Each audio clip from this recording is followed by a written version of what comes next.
Ever get that feeling, when an app wants to peek into your Google account, and you're like, yeah, sure, whatever. But deep down, there's this little voice saying, maybe not the best idea. I know exactly what you mean. Well, today we're going deep, really deep into the world of OAuth 2.0 security. We're talking RFC 6819, the document, the rule book for how apps should be handling our data when we click that tempting log in with insert service here button. Yeah, it's like the digital bouncer, checking if everything's legit before handing over the keys to your data. Okay, I like that analogy. But keys, can you break this down for me? What exactly OAuth? Like, I kind of get it, but... Sure. OAuth 2.0, or open authorization to be exact, it's the system, the standard, that controls how apps get permission to see, use parts of your online accounts without you giving them your actual password. Okay, so not the whole password enchilada, just... Exactly. Think of it like a valet key. You give the valet key to access certain things, but not everything. I like that, the valet key for my data. So instead of giving an app my master key, my password, I'm giving them this temporary valet key with limited access. Exactly. And that temporary key, that's your access token. It allows limited access to specific areas of your account, maybe your photos, your contacts, things like that, but not the whole shebang. And just like a valet ticket, access tokens, they expire. Right, which makes sense. But then what happens? Do I have to keep logging in every time an access token decides to call it a day? That's where the refresh token struts in. Think of it as the backstage pass. Need a new access token. The refresh token goes to the authorization server, that's the big kahuna like Google or Facebook, and gets you a new one without you lifting a finger. And this is where it gets a bit more technical.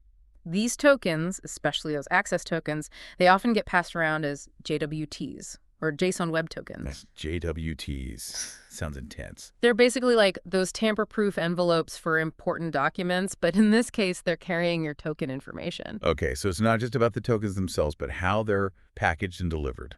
Didn't think about it that way. It's crucial. This whole system relies on how these tokens are managed, how they're exchanged, what the RFC calls flows. And, that's where things can get a little, let's just say, interesting. Okay, flows. Interesting how that word just took a bit of a turn, right? We've got these tokens, these digital keys zipping around. What could go wrong there? Well, let's just say the RFC doesn't sugarcoat things. Remember how we talked about attackers having resources, maybe eavesdropping? It gets, kind of hairy. They could go after client secrets. Client secrets, like a secret society for apps. Yeah. Sorry, bad joke, I know. But what are we actually talking about? No, you're surprisingly close with the whole secret thing. Remember the authorization server, the one that dishes out new access tokens when your refresh token comes knocking? Well, apps need a way to prove it's really them, not some imposter. So it's like their VIP pass to get backstage. Exactly. And those VIP passes, those are the client secrets. Super secret passwords that only the app and the authorization server know. Okay, got it. But if an attacker somehow gets their hands on one of those? Let's just say it wouldn't be pretty. We're talking potential access to tons of user data. Thousands, even millions of users, depending on the app. Ugh, data breach city. Not good. The RFC mentions choosing between public and confidential clients. That matters here, doesn't it? Big time. The RFC really makes that distinction clear. See, public clients, those are mostly running on your phone, right? Not exactly Fort Knox when it comes to security. Anyone could poke around the code, potentially find that secret. Confidential clients, on the other hand, they usually live on secure servers, way harder to crack. Fort Knox versus a cardboard box. Got it. Okay, so that's stealing client secrets. What about those phishing attacks everyone's always talking about? I swear, every other day, there's some shady email trying to steal my info. Oh yeah, phishing. It's a classic for a reason, and the RFC knows it. Attackers get craftier every day. They create these fake login pages that look so real, it's scary. You think you're on your bank's website, but surprise, you're on an attacker's turf. And boom, there goes my access token. Just like that. Pretty much. So it's not just about locking down those tokens, it's about making sure users don't get tricked into giving them away. Click with caution, my friend. Double checking those URLs from now on. No more autopilot clicking for me. But even if I'm super careful, there's always, what was it called? The open redirector. Sounds way too friendly for something that's probably not very friendly at all. Yeah, friendly isn't the word. It's like this. Imagine you're clicking a link, right? Seems legit. Maybe it's on a site you trust and you're expecting, I don't know, a news article or something. But someone, that attacker, they messed with that link. They slipped in a redirect. So I end up where? Exactly. A page that looks real, but it's all smoke and mirrors. It's controlled by the attacker. And just like that, they might snag your authorization code. Sneaky, sneaky. So even if I'm like a phishing spotting ninja, this open redirector thing can still get me. You got it. Shows you how much these attacks rely on trust.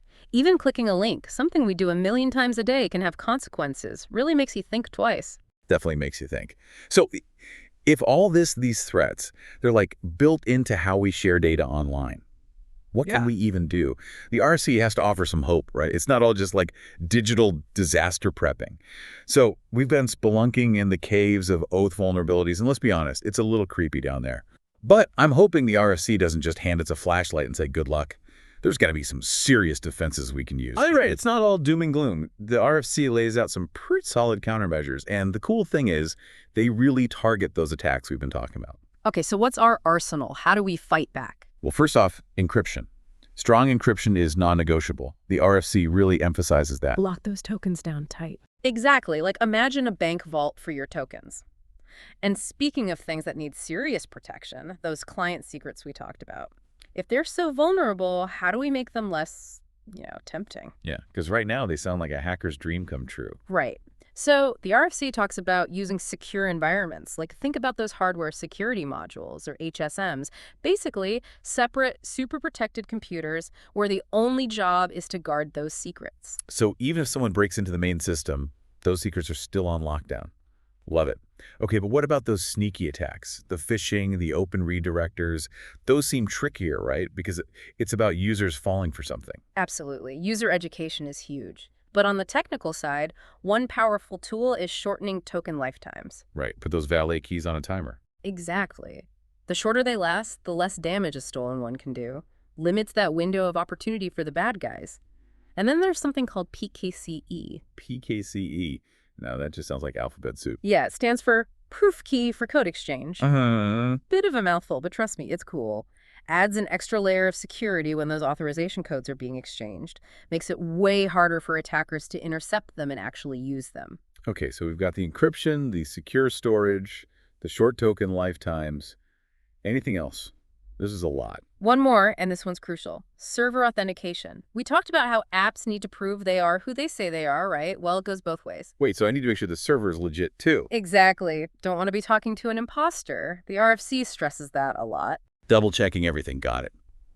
Okay, so after this deep dive, what's the biggest takeaway? If I'm just trying to navigate this whole online world and keep my data safe, what should I remember? Awareness.